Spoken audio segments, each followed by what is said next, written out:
श्लोक 26. कामक्रोधवियुक्तानां यतीनां यतचेतसा अभितो ब्रह्मनिर्वाणं वर्तते विदितात्मनां.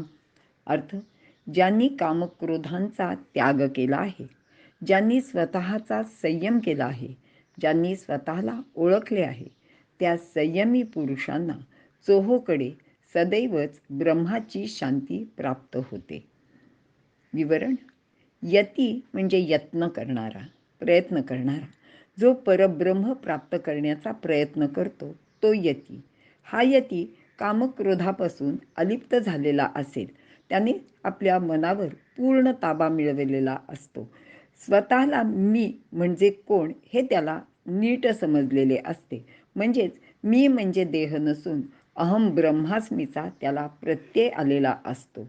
अशा योग्याला ब्रह्मपदी सहज जाता येते.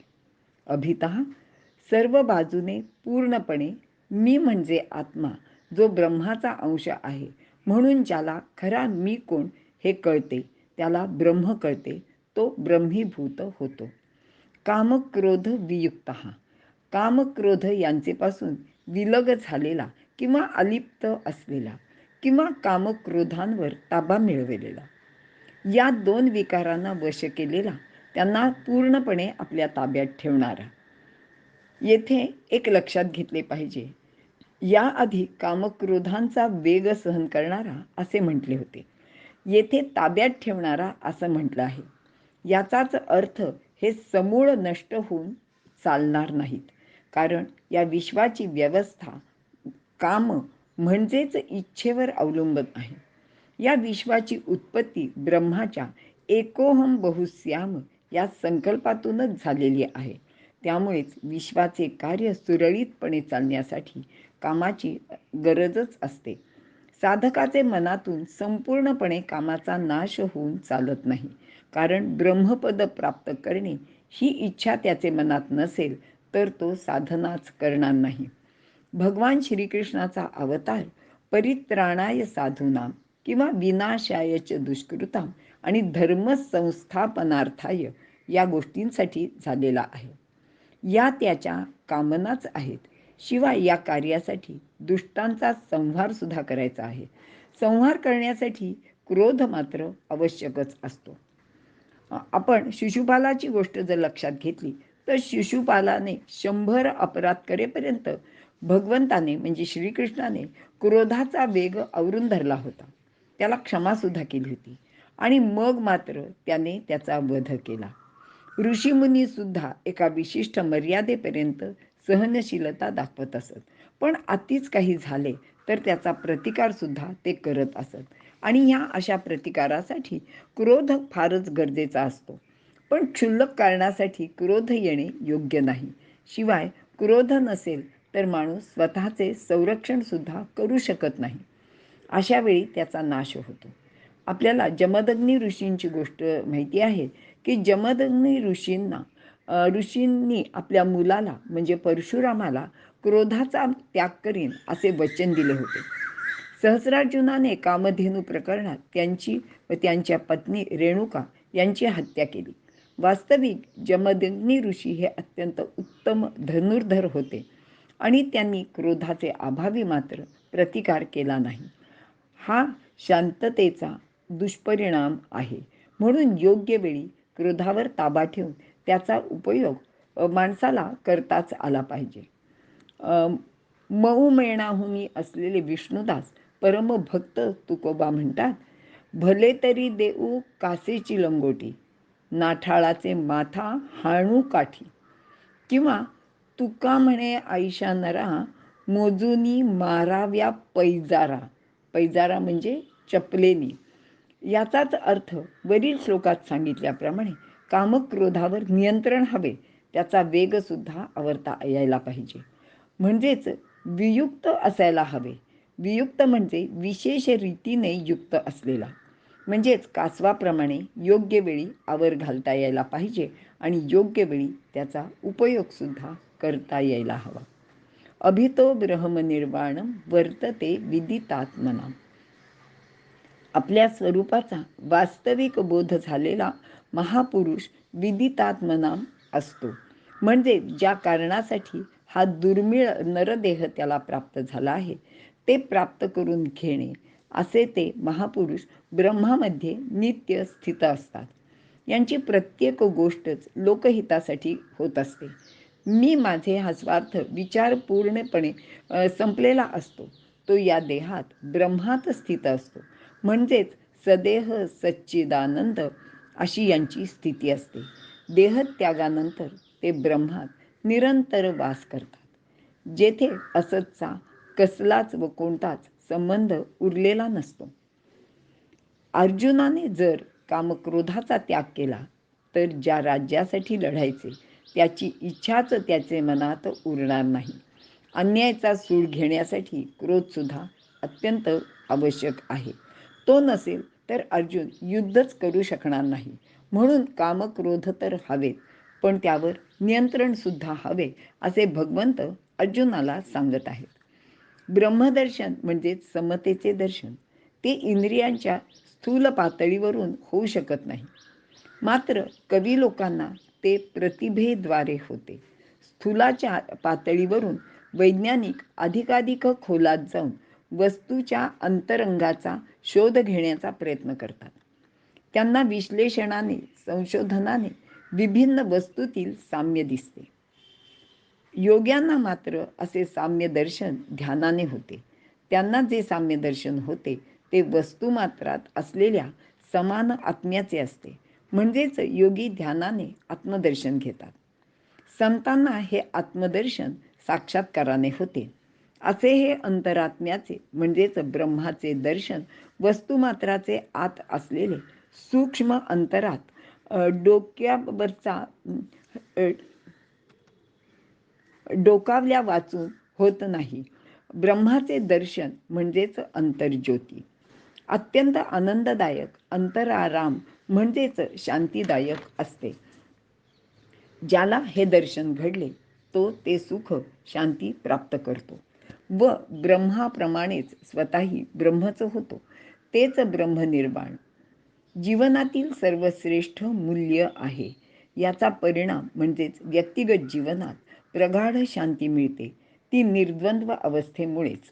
सर्वत्र समदर्शनाने स्वाभाविकच सर्वभूत हिते रतः होता येते. म्हणजेच प्राणीमात्रांच्या हितासाठी तो तत्पर होतो, त्यासाठी कर्म करतो. याचाच अर्थ ज्ञानाचा परिणाम कर्मात होतो.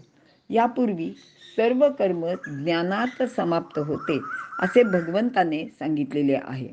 ज्ञानाला कर्माचे व कर्माला ज्ञानाचे वावडे नाही, हे सर्व साधकांनी लक्षात घ्यावे आणि अर्जुनाने पण हे लक्षात घ्यावे असे भगवंत अर्जुनाला सांगत आहेत. आता आपण श्लोक 27 आणि 28 या दोन्हीचा एकत्रपणे इथे अभ्यास करणार आहोत. श्लोक 27. स्पर्शान् कृत्वा बहिर्बाह्यांश्चक्षुश्चैवान्तरे भ्रुवोः प्राणापानौ समौ कृत्वा नासाभ्यन्तरचारिणौ. श्लोक 28. यतेन्द्रियमनोबुद्धिर्मुनिर्मोक्षपरायणः विगतेच्छाभयक्रोधो यः सदा मुक्त एव सः. अर्थ: या दोन श्लोकात नित्यमुक्त असलेल्या योग्याची लक्षणे सांगितलेली आहेत. जो मुनी बाह्य विषय बाहेरच सोडून दृष्टी भुवयांचे मध्ये स्थिर करून प्राण आणि अपान नाकातून संचार करीत असताही सम करून इंद्रिये, मन आणि बुद्धी यांचे नियमन करून इच्छा, भीती आणि क्रोध यापासून अलिप्त राहून मोक्षपरायण होतो, तो सदैव मुक्त असतो. विवरण: मागील श्लोकात कामक्रोधाचा त्याग करून संयम धारण केलेल्या साधकाला ब्रह्माची शांती प्राप्त होते असे सांगितले आहे. तर वरील 2 श्लोकांमध्ये नेहमी मुक्त असणाऱ्याचे लक्षण सांगितले आहे. स्पर्शान् कृत्वा बहिर्बाह्यांश. एका परमात्म्याशिवाय इतर सर्व पदार्थ बाह्य आहेत. अशा सर्व गोष्टींना अंतःकरणाचे बाहेर ठेवून किंवा त्यांचा त्याग करून त्या विषयाचे चिंतन न करणे. इथे चिंतन न करणे महत्त्वाचे, कारण वस्तूंचा किंवा विषयांचा त्याग शरीराने म्हणजे इंद्रियांनी केला जातो. त्यावेळी मनात मात्र सतत त्याच गोष्टीचे चिंतन सुरू असते. म्हणून इथे विवेकाने त्याचा त्याग करायचा आहे. बाह्य पदार्थांचा त्याग कर्मयोगात सेवाद्वारे करता येतो. म्हणजे ते पदार्थ इतरांसाठी उपयोगात आणायला येतात. तर ज्ञानयोगात विवेकाने त्याचा अंतःकरणापासून त्याग करायचा आहे. त्याचे मनन चिंतन करायचे नाही. आपल्या मनात बाह्य गोष्टींचे चिंतन सातत्याने सुरूच असते. ध्यानयोगात या सर्व बाह्य गोष्टींचा त्याग परमेश्वराचे चिंतनाने करता येतो. मनात सातत्याने परमेश्वराचे चिंतन होत असल्याने बाह्य गोष्टीशी आपोआपच विमुखता येते. आपल्या आवडीची गोष्ट करताना किंवा प्रवासात, नाटक, सिनेमा पाहताना आपल्याला इतर गोष्टींची आठवण येत नाही. तसेच सातत्याने परमात्म्याचे ध्यान केले तर बाह्याचा विसर नक्कीच पडतो. खरे तर बाह्य पदार्थ बाधक नसतात, पण त्याबद्दलची आसक्ती मात्र बाधक होते. कारण या आसक्तीमुळेच संग्रह करावासा वाटतो आणि संग्रह करताना गरजेपेक्षा जास्त गोष्टी आपण आपल्या स्वतःजवळ ठेवतो, साठवतो आणि त्यातूनच विषमता वाढते आणि समाजात क्रोध, द्वेष या गोष्टींचे मूळ आपल्याला दिसते आणि ते सर्व ज्या गोष्टी आहेत त्याचे मूळ ह्या आसक्तीत आहे. म्हणून प्रत्येक गोष्टीचा उपयोग कसा केला जातो, त्यात मन किती गुंतून पडलेले आहे यावरच या सर्व गोष्टींचा परिणाम अवलंबून असतो. चक्षुश्चैवांतरे भ्रुवो. दृष्टी दोन भुवयांचे आत ठेवणे 6व्या अध्यायात याचे अधिक वर्णन आहे. डोळे बंद ठेवून बसले तर निद्रा येऊ शकते, म्हणून डोळे संपूर्ण उघडे ठेवले आणि जर डोळे संपूर्ण उघडे ठेवले तर समोरचे दृश्य दिसत राहते आणि त्यामुळेच ध्यानात विक्षेप येतो, व्यत्यय येतो. या दोषांना दूर ठेवण्यासाठी अर्धोन्मिलित दृष्टी ठेवून ती भुवयांचे मध्यभागी ठेवावे. अर्थात हा जो काही अभ्यास आहे किंवा हे जे काही सर्व करायचं आहे ते एखाद्या तज्ज्ञ माणसाचे मार्गदर्शनाखालीच करावे. आपल्या आपल्या मनाने ह्या असल्या कोणत्याही गोष्टी करू नयेत. भ्रूमध्यामध्ये दृष्टी लावल्याने डोळ्याचे विकार नाहीसे होतात, चित्त स्थिर होण्यास मदत होते. दुर्बल लोकांनी मेंदूचे बल वाढवण्यासाठी याचा अभ्यास निश्चितच करावा. प्राणापानौ समौ कृत्वा नासाभ्यंतरचारिणी. नाकपुडीतून बाहेर जाणारा वायू प्राण आणि आत जाणारा तो अपान. प्राणवायूची गती दीर्घ असते तर अपानाची गती लघु असते. या दोघांना समगतीत आणण्याचा अभ्यास किंवा प्रयत्न करणे. प्राणाची गती सम, शांत आणि सूक्ष्म होते तेव्हा वायू आत जाताना किंवा बाहेर येताना कंठादी भागाला वायूच्या स्पर्शाचे ज्ञान होणार नाही. अशी गती सम झाल्यावर परमात्मा हेच लक्ष असल्याने केवळ त्याचे चिंतन होऊ लागते. ध्यानयोगात प्राणायामाची आवश्यकता असते व त्याचे विशेष महत्त्वही इथे आहे. यतेंद्रिय मनोबुद्धी. प्रत्येक माणसामध्ये इंद्रियाचे व बुद्धीचे एक असे ज्ञान असते. या दोन्हीमध्ये मन असते. मनावर बुद्धी व इंद्रियांचा ताबा असेल तर ते संयोगजन्य सुखात म्हणजेच विषय सुखात मग्न राहते. मात्र बुद्धी ज्ञानाचा प्रभाव असेल तर ते सर्वप्रथम परिणामांचा विचार करते आणि त्यामुळेच दुःखदायक सुखोपभोगापासून, विषय सेवनापासून तो माणूस दूर राहण्याचा प्रयत्न करतो. अशा सुखोपभोगाचा त्याग करण्यास ते तत्पर असतात. न तेषु रमते बुधाः. अशा ठिकाणी अगर पदार्थ उपभोगात त्याचे मन रमत नाही. मात्र बहुतेक साधक इंद्रिय आणि बुद्धी यांचे द्वंद्वातच सापडलेले असतात, जे मनाशी एक निश्चय करू शकत नाहीत. म्हणून या सर्व गोष्टींसाठी सत्संग आवश्यक असतो. इथे साधकाने श्रवण, मनन या गोष्टीला प्रथम महत्त्व देऊन आपली विवेकशक्ती जागृत ठेवावी. तरच त्यांना मनावर ताबा ठेवून इंद्रियांना वश करून घेता येते. मुनिर्मोक्ष परायणाः. मुनी म्हणजे मौन धारण करणारा. माणसाची खूप शक्ती बोलण्यात खर्च होते, म्हणून कमीत कमी बोलावे. त्यातही जे बोलायचे ते चांगले, ज्याचा परिणाम चांगलाच असेल. अपशब्द किंवा एखाद्याचे वर्म काढणे यासाठी आपले शब्द सामर्थ्य कधीही खर्च करू नये. या सर्व गोष्टी हानिकारक असतात. मौन धारण करणे म्हणजे कोणत्याही कृतीने आपले विचार प्रगट न करणे. उदाहरणार्थ, खाणाखुणा करून कागदावर लिहून चिन्हाने कृतीने आपले म्हणणे सांगण्याचा प्रयत्न न करणे. मौन हे एक साधन आहे. माणसाने अंतर्मुख होऊन विचार करण्यासाठी, सतत परमेश्वराचे चिंतन करण्यासाठी याचा खूप फायदा होऊ शकतो. आपण एकटे असताना किंवा एकांतात हे सहज करता येते, पण जनात राहून हे असे मौन साधणे खूप अवघड असते. मनाचा संयम साध्य करण्यासाठी ठराविक कालावधीत याचा सराव करावा. सुरुवातीला रोज ठराविक वेळी ठराविक वेळ म्हणजे काही मिनिटे, मग काही तास, मग दिवस, काही महिने, वर्ष याप्रमाणे या चित्ताची एकाग्रता वाढवत जावे. आत्मिक शक्ती वाढते. परमात्म प्राप्तीचा उद्देश मनात बाळगणाऱ्यांसाठी हे एक उत्तम साधन आहे. मोक्षपरायण यासाठी हे पद उपयोगात आणले आहे.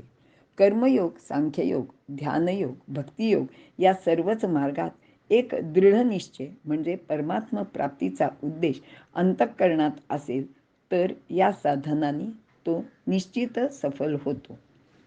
विगतेच्छा भयक्रोधो यहा विषयोपभोगावर बहिष्कार हे आणखी एक साधन आहे.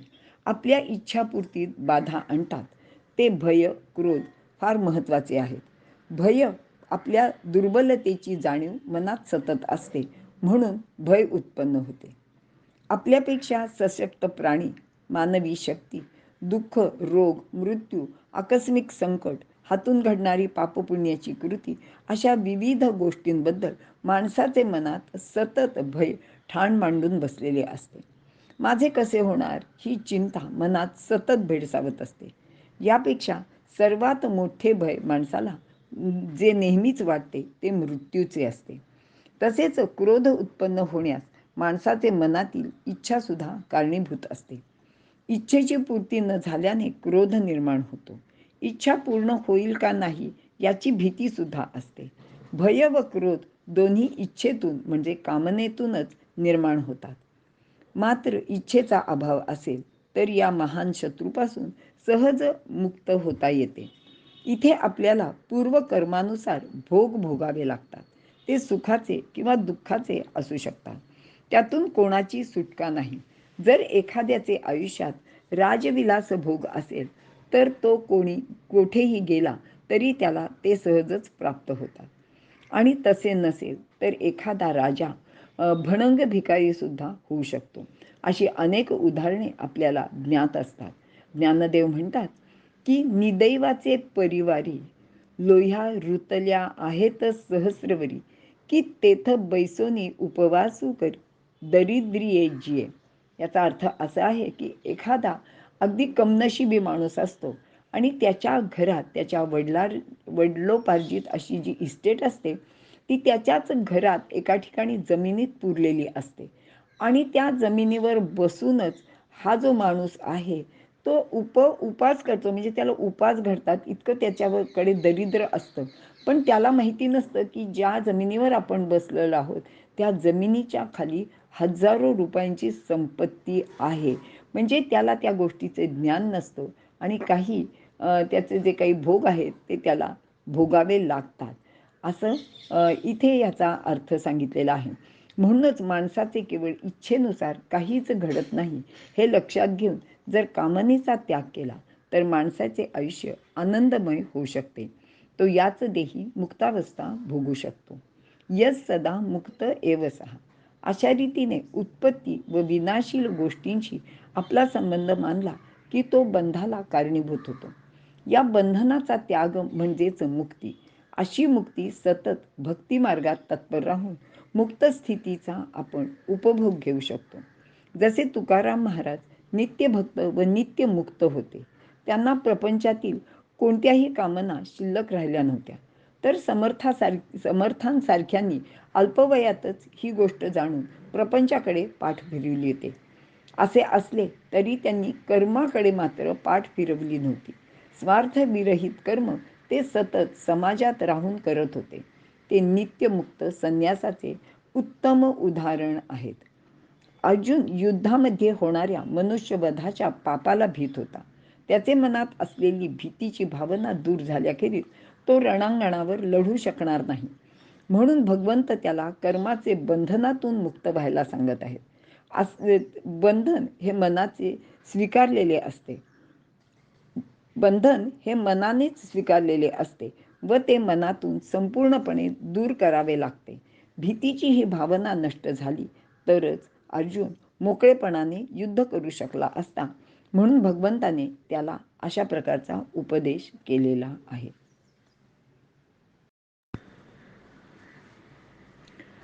श्लोक 29. भोक्तारं यज्ञतपसां सर्वलोकमहेश्वरं सुहृदं सर्वभूतानां ज्ञात्वा मां शान्तिमृच्छति. ओम तत्सदिति. श्रीमद्भगवद्गीतासु उपनिषत्सु ब्रह्मविद्यायां योगशास्त्रे श्रीकृष्णार्जुनसंवादे कर्मसन्न्यासयोगो नाम पंचमोऽध्यायः. अर्थ: यज्ञ आणि तपाचा भोगता, सर्व भूतांचे हित करणारा, सर्व लोकांचा महान ईश्वर असलेल्या मला म्हणजेच परमेश्वराला ओळखल्याने मनुष्याला शांती प्राप्त होते, असे भगवंत अर्जुनाला या श्लोकात सांगत आहेत. विवरण: मागील श्लोकात सदा मुक्ताची लक्षणे सांगितलेली आहेत. म्हणजे जो सदा मुक्त असतो त्याची लक्षणे सांगितली आहेत.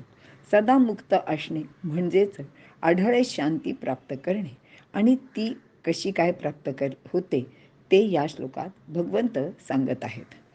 शांती प्राप्त करण्याचा उपाय या श्लोकात सांगितला आहे. आत्म्याने परमात्मा होण्याचा प्रयत्न करावा, म्हणजेच नराचा नारायण किंवा पुरुषाचा पुरुषोत्तम होण्याचा हा प्रयत्न. मानव देहातच हे फक्त शक्य आहे. यामध्ये परमेश्वराच्या तपाचा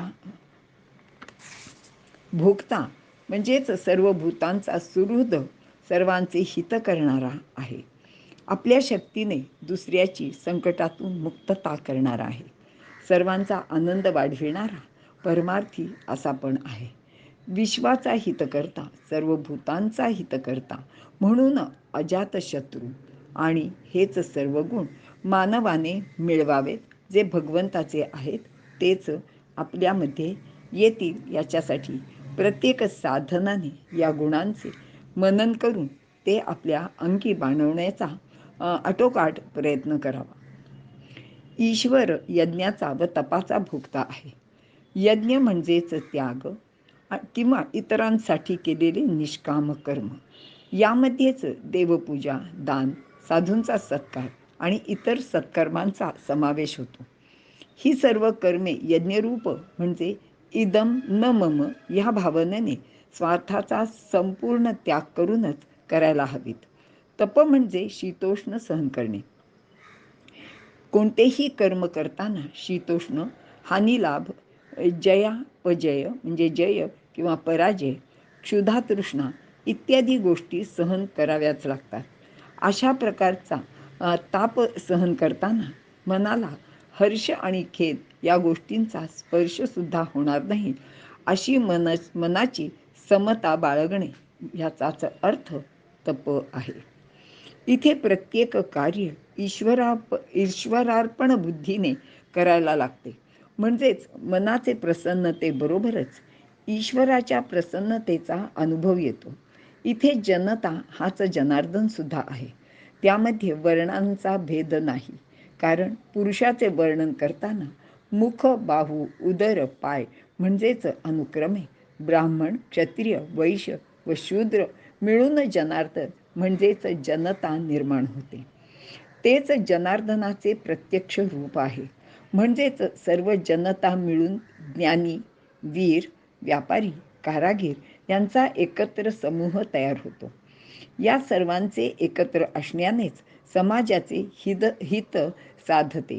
याचाच अर्थ वासुदेव सर्वमिती म्हणजेच सर्व काही परमेश्वरच आहे ह्याचे भान येणे आणि ते सतत आपल्याजवळ बाळगणे, तसे वर्तन करणे, चित्ताचे समत्वाने या सर्व गोष्टींचा अनुभव घेणे.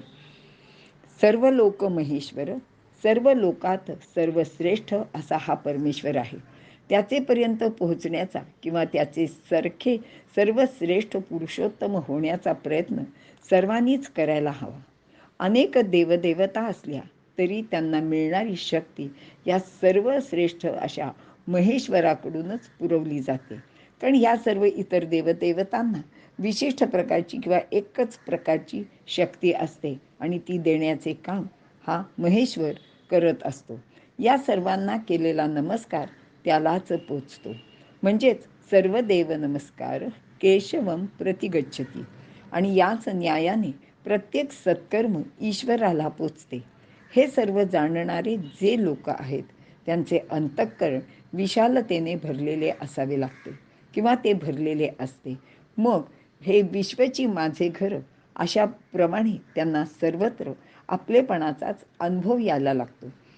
इथे द्वंद्व संपलेले असल्याने मनाला निर्भयता प्राप्त होते.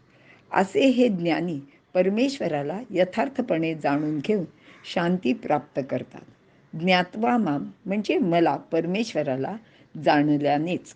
कारण जो परमेश्वराला यथार्थपणे जाणतो तो परमेश्वरच होतो. म्हणूनच परमेश्वराची शांती साधकही प्राप्त करू शकतो. ईश्वराला जाणण्याने अमरत्व प्राप्त होते, अत्यंत शांतीचा लाभ होतो, परमपद प्राप्त होते, तो ब्रह्मात स्थिर होतो, तो ब्रह्माला प्राप्त होतो इत्यादी वचने गीतेमध्ये सांगितली आहेत. याचाच अर्थ ईश्वराचे ज्ञानाने शांती मिळते आणि साधकामध्ये ईश्वरत्व स्थिर होऊन तो नराचा नारायण होतो. प्रत्येक साधकाने मनन चिंतन करून ईश्वराचे असे ज्ञान प्राप्त करून घेण्याचा प्रयत्न करावा. आणि एक गोष्ट इथे नक्की लक्षात ठेवावी की ही सर्व आपली जी प्रगती आहे, आत्मप्रगती आहे, ती फक्त आपण या म्हणजे मानव देहातच करू शकतो. आणि म्हणून भगवंत अर्जुनाला हे सर्व तू कर असा आग्रह करून सांगत आहेत. इथे 5वा अध्याय समाप्त होते. इथे आपण थांबूया. या म्हणजे 5व्या अध्यायात काही गोष्टी सांगितलेल्या आहेत त्या खालीलप्रमाणे आहेत. 1. खऱ्या कर्मयोगात ज्ञान व कर्म यांचा समन्वय साधला जातो. त्यामध्ये व्यक्तीची उपजीविका, समाजाची धारणा व उपासनेची शांती ही तिन्ही अमृतफळे प्राप्त होतात. म्हणून खरा कर्मयोगी तोच संन्यासी असतो. 2. नित्य संन्यास म्हणजे कामक्रोधाचा त्याग. येथे कर्माचा त्याग अभिप्रेत नाही, तसे भगवंत कधीच सांगत नाही. कामक्रोध हे ज्ञान विज्ञानाचा नाश करतात. ज्ञान म्हणजे आत्मज्ञान आणि विज्ञान म्हणजे विश्वज्ञान. संन्यास हा अंतरात असला पाहिजे. ती एक वृत्ती आहे. ती आपल्या बाह्य पोशाखावर किंवा बाह्य सगळ्या वर्तनावर अवलंबून नाही, तर तो आतून असला पाहिजे. म्हणूनच ज्ञानदेवांनी नित्य संन्यासाची व्याख्या करताना पुढील 2 ओव्यात त्याचे महत्त्व खूप सांगितलेले आहे. त्या ओव्या अशा आहेत की मी माझे ऐसी आठवण, विसरले जयाचे अंतःकरण, पार्था तोची संन्यासी जाण निरंतर. आणि दुसरी अशी आहे, आता गृहाधिक आघवे, हे काही न लगे त्यजावे, जे घेते झाले स्वभावे, निसंग म्हणून. 3. पंडितास समदर्शिन म्हणजेच तुकोबांचे भाषेत विष्णुमय जग वैष्णवांचा धर्म, भेदाभेद भ्रम अमंगळ. येथे सामाजिक समतेवर भर दिलेला आहे. उच्च नीच कल्पना, स्पृश्य अस्पृश्यता बाळगणे हे मूर्खपणाचे लक्षण आहे असे सांगितले आहे. विद्वान पंडित नेहमीच समानतेच्या भूमिकेवरून वर्तन करतात. किंबहुना अशालाच पंडित म्हणावे असे गीतेचे म्हणणे आहे. समानतेच्या वर्तनात तारतम्य तर हवेच, प्रत्येकाचे नैसर्गिक गुण लक्षात घ्यायला लागतात. असे समदर्शी या एकाच आयुष्यात सर्वत्र विजयी होतात. 4. कर्मा वाचून संन्यास प्राप्त होत नाही. संन्यास म्हणजे ज्ञान, शांती, समाधी असे शास्त्रकारांनी सांगितले आहे. यापैकी कोणतीही एक गोष्ट आचारा वाचून प्राप्त होत नाही. म्हणजे आपण आचरण केलं तरच त्या गोष्टी प्राप्त होतात. कर्म ही ज्ञानाची कसोटी आहे आणि ते म्हणूनच निर्दोष असेच असायला लागते. यामध्ये ब्रह्मज्ञानी व्यक्तीचा आचार कसा असतो हे महत्त्वाचे मानले आहे. म्हणजे पंडितः समदर्शिना हे कळले. हे कळले म्हणजे काय, तर हे फक्त शब्द कळले, त्या गोष्टीचे आपल्याला ज्ञान झाले, म्हणजे काय करायला हवे ते पण कळले. पण प्रत्यक्ष त्याचे आचरण विरुद्ध असेल तर त्याचा काहीच उपयोग नाही. तर त्या जे कळलं आहे तसंच वळलं पाहिजे, तरच त्याचा उपयोग आहे. समतेचे कर्म हातून घडणे महत्त्वाचे असते. काया वाचा मने करून भेदाभेद न मानता सर्व व्यक्तिमात्रात समता बाळगणे हा कर्मयोग आचरल्या वाचून ब्रह्मज्ञान होत नाही. म्हणजेच कर्मयोगा वाचून संन्यास प्राप्त होत नाही. अनासक्त मनाने चित्तशुद्धीसाठी कर्म करावेच. म्हणजेच बाह्य कर्म लोकहितासाठी असते. ते करताना मनावर संस्कार होत जातो आणि तो संस्कार चित्तशुद्धी करणारा असाच असतो. 5. ज्याला आत्मज्ञान झाले तो ब्रह्मपद प्राप्त करतोच. कारण आत्मज्ञान झालेल्या त्या योगाला सर्वत्र शांत परब्रह्मच दिसते. ज्ञानदेव म्हणतात की योगियांना दुर्लभ असलेला तो अनंत वेशात अनंत रूपात नटलेला सर्वत्र त्यांना दिसला. म्हणजेच अनंत वेशे अनंत रूपे पाहिला म्या त्यासी. याचाच अर्थ डोळ्यांना जे जे दिसते ते ते सर्व श्रीहरीचेच रूप आहे. म्हणजेच वासुदेव सर्वमिती. विश्वाच्या या विविधतेमध्येच असलेले ते एकत्वाचे दर्शन आहे. हाच भारतीय तत्त्वज्ञानाचा पाया आहे. म्हणून प्रत्येक कर्म या समतेवर आधारित हवे. कर्म हे मनाची साकार मूर्ती आहे. इथे 5व्या अध्याय आपण समाप्त करतोय. इथे थांबूया. श्रीकृष्णार्पणमस्तु.